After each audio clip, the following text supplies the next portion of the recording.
আজ করা হয়েছে ধান হাত। ধান হাত জিনিসটা কি তোমরা বন্ধুরা জানো? না জানলে পুরো ভিডিওটা দেখতে থাকো বন্ধুরা। আজ হলো বৃহস্পতিবার, সকাল এখন 10:30টার মতো বাজে। আর এখানে দেখো বাবা স্নান করে ভিজে কাপড়ে আখ পাতা কেটে নিয়েছে, ফুল পেরে নিয়েছে, তো ফুলটা ঘরে রেখে দিয়েছে। আর আখ পাতাটা লাগবে সেজন্য বাবা আখ পাতা নিয়ে চলে যাচ্ছেন এই ক্ষেতের মধ্যে ধান হাত করার জন্য। দেখো বন্ধুরা, আমরা কিন্তু এখন চলে এসেছি আমাদের ক্ষেতে। বন্ধুরা এখানে দেখো বাবা প্রথমে এসে ধান যেগুলো হাত করবে মানে ওগুলোকে প্রণাম করে 5 গুছি ধান কিন্তু কেটে নিচ্ছেন এখন বাবা।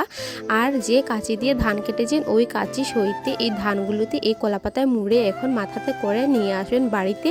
এই ধানগুলো যে মাথাতে নিয়েছেন বাবা, এই ধানগুলো যতক্ষণ না পর্যন্ত ঘরে এসে ঠাকুর ঘরে রাখছেন না ততক্ষণ কিন্তু বাবা কথা বলতে পারবে না, চুপচাপ থাকতে হবে। বন্ধুরা এটাই হলো ধান হাত, মানে বছরের প্রথম ধান কাটে আর কি রাখা হয় উঘারের মধ্যে, মানে যেখানে ধান রাখা হয় সেখানে ঠাকুরের নামে রাখা হয়। তারপরে যে ধানগুলো হয় এগুলো কিন্তু খাওয়া হয়। দেখো এখন বাবা ঠাকুর ঘরে এসে কিন্তু ধানগুলোকে রেখে দিয়েছেন। আর ঠাকুর ঘরে কিন্তু আগে সমস্ত কিছু ঠাকুর ঘরে কাজ করা হয়ে গেছে। এখানে দেখো বাবা যে ফুল পেয়ে রেখেছেন ও ফুলগুলো দিয়ে দিয়েছেন। তারপর মোমবাতি ধূপকাঠি জ্বালিয়ে এখানে বাবা একটু প্রণাম করে নিলেন ঠাকুরের কাছে নিবেদন অনুযায়ী, মানে রেখে দিলেন আর কি।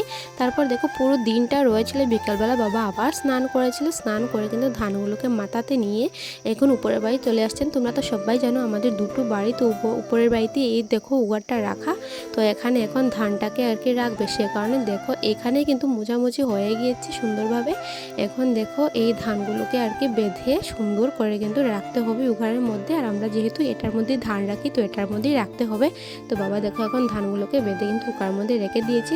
আমাদের কাদের কাদের বাড়িতে এরকম ধান হাত করা হয় অবশ্যই কিন্তু কমেন্টে জানিয়ে। ভিডিওটা ভালো লাগে সাবস্ক্রাইব করে পাশে থেকো। বাই।